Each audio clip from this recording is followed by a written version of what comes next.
Ils rentrent à l'aube. Ces pêcheurs libériens ont arpenté l'océan Atlantique à la recherche de requins et de raies. Les requins sont loin des côtes. Vous feriez presque 75 km avant d'atteindre l'endroit où se trouvent les requins.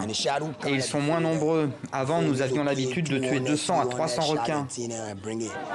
Le requin et la raie sont des poissons très prisés au Libéria, mais leur surpêche les place en danger d'extinction. Et si les requins viennent à disparaître, l'écosystème marin en serait bouleversé. Des espèces de petits poissons vivent en symbiose avec les requins et leur disparition entraînerait la disparition de ces petits poissons. Et sans eux, c'est l'ensemble des animaux marins et des coraux qui seraient amenés à s'éteindre. Nous avons des raies géantes du diable et des grands requins marteaux qui figurent sur la liste rouge des espèces menacées. Nous sommes donc devenus très préoccupés et de nombreuses recommandations ont été faites au gouvernement. Ils ont pris de bons engagements pour que la Fondation pour la justice environnementale soit en mesure de préparer un plan d'action national pour les requins et les raies au Libéria. Une sensibilisation qui porte ses fruits, le gouvernement libérien met en place un plan d'action pour protéger ces deux espèces. Mais pour les pêcheurs, les requins représentent leur seule source de revenus. La baie de Saint-Brieuc envahie par les algues vertes. Un phénomène qui cette année prend une proportion inquiétante. En juin, près de 500 hectares ont été recouverts. Problème, ces algues trop nombreuses pour être ramassées se décomposent et dégagent de l'hydrogène sulfuré, un gaz toxique. Alors là, ça nous donne 5 ppm. Et puis là, on arrive à 12 ppm maintenant. C'est-à-dire qu'à ce taux-là, on devrait déjà s'en aller. Parce que c'est au-delà de 10 ppm que commencent les irritations aux muqueuses et y compris au niveau de la gorge. Conséquence, un nombre inédit de plages sont fermées au public, car ce gaz toxique peut être potentiellement mortel à forte dose. Il est en tout cas suspecté d'être à l'origine de la mort dans cette même baie en 2016 d'un jogger de 50 ans. Plus récemment, début juillet, c'est un jeune ostréiculteur de 18 ans qui est brutalement décédé dans une zone envahie d'algues vertes dans la baie de Morlaix. Face à l'ampleur de la situation, les élus locaux semblent désemparés. On se retrouve démunis. Ce n'est pas la commune d'Illion qui va apporter des solutions à un problème qui dépasse totalement la commune d'Illion, l'agglomération, voire même le département. La prolifération est liée à l'augmentation des concentrations d'azote et de nitrate dans l'eau de mer. Les écologistes pointent du doigt les éleveurs de porcs nombreux dans la région, mais ceux-ci refusent d'être les seuls responsables. En cause également, les stations d'épuration, les engrais et l'épandage de lisiers.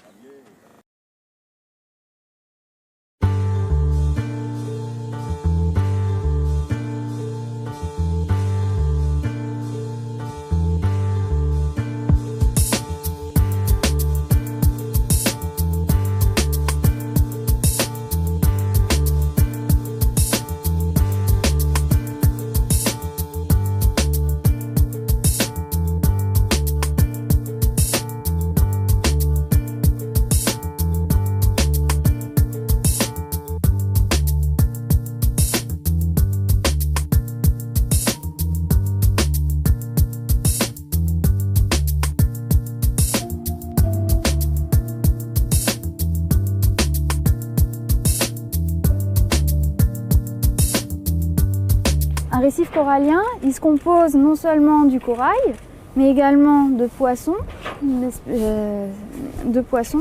mais aussi du plancton. Et tous ces éléments constituent l'écosystème récifal.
Every year, millions of tons of plastic enters the oceans, and it then concentrates in 5 areas in the world called ocean garbage patches. And the largest one of these is the infamous Great Pacific Garbage Patch.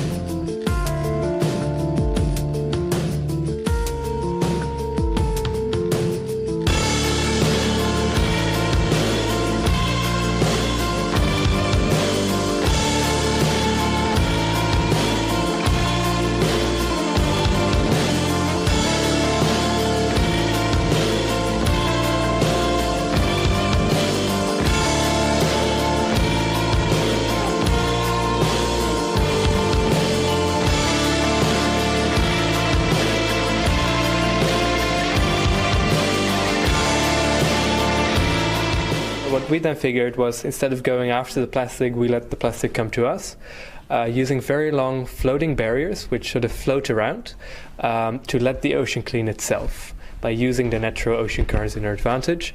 And now it turns out we can actually clean up 50% of this garbage patch in just 5 years' time.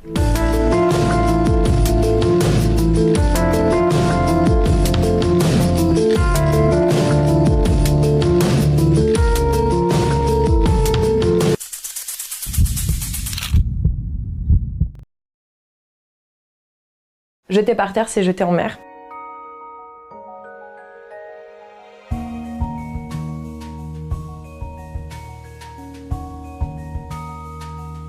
Nous, à travers nos programmes de collecte de déchets qu'on appelle les initiatives Océanes, on collecte plus de 80 000 bouteilles en plastique chaque année.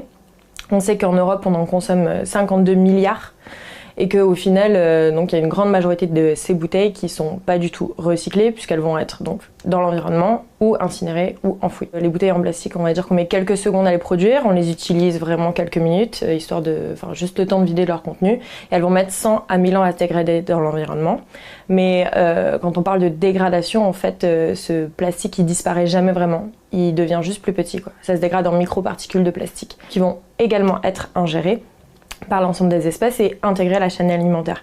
Donc on a également un impact indirect sur la santé puisque ce plastique va être en fait présent dans de nombreuses espèces qu'on va consommer nous derrière. Donc il y a un risque en fait de transmission de perturbateurs endocriniens, etc. Donc il y a vraiment un impact à la fois sur la faune, la flore et la santé humaine.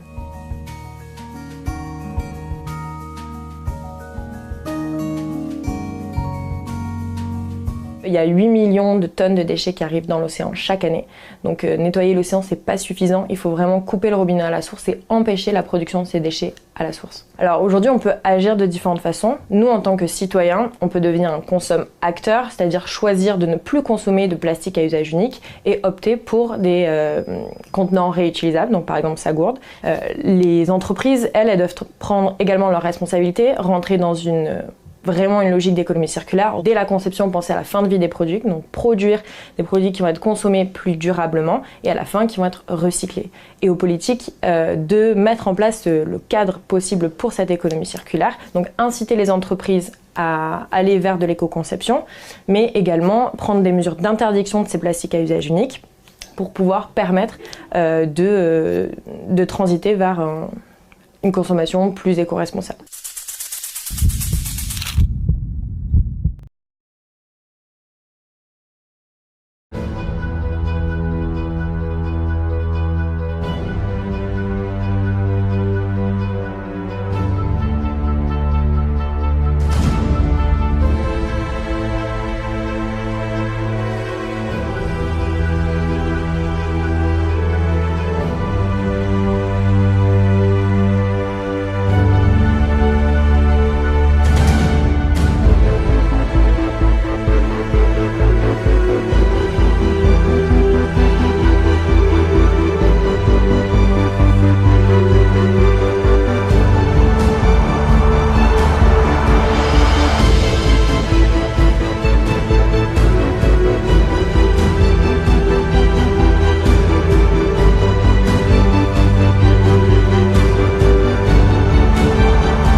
Remonter la côte de l'Amérique du Nord comme une baleine et observer la vie dynamique et diversifiée. Sur le parcours, on trouve des aires marines protégées qui offrent un passage sûr et une nourriture abondante aux animaux marins de la planète. Ces aires protègent aussi une vie marine très diversifiée. Au large de la côte de la Floride, les récifs de corail sont les plus colorés de ces aires marines protégées et fournissent abri et nourriture à des centaines d'animaux. Les mesures de protection préservent la santé de coraux fragiles et permettent aux poissons et aux autres animaux de se reproduire et de se développer.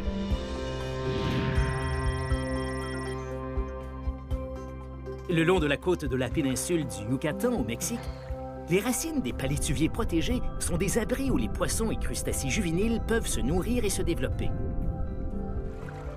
Au-dessus de la surface, des branches servent d'aire de repos aux oiseaux marins qui migrent le long de la côte de l'Amérique du Nord.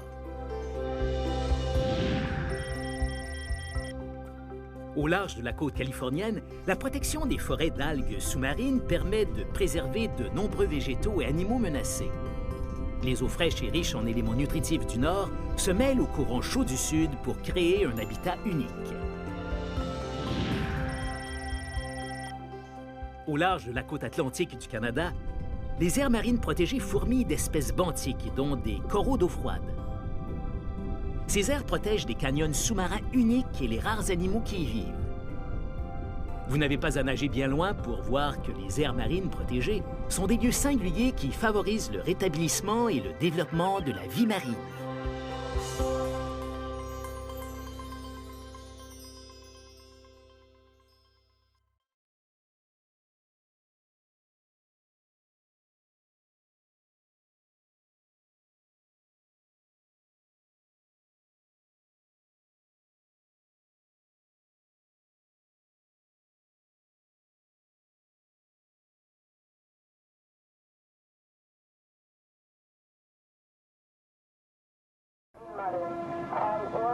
Une bataille navale d'un nouveau genre se joue dans les eaux de l'Antarctique. Un bateau de l'association écologiste Sea Shepherd s'est retrouvé pris en sandwich ce mardi entre un baleinier japonais et le pétrolier qui devait le ravitailler.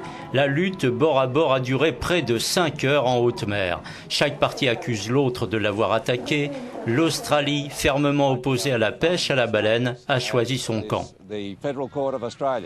Tokyo se moque de la Cour fédérale d'Australie qui a rendu illégale et interdit la chasse à la baleine dans les eaux de l'Antarctique, considérée comme un sanctuaire, explique le directeur de Sea Shepherd en Australie.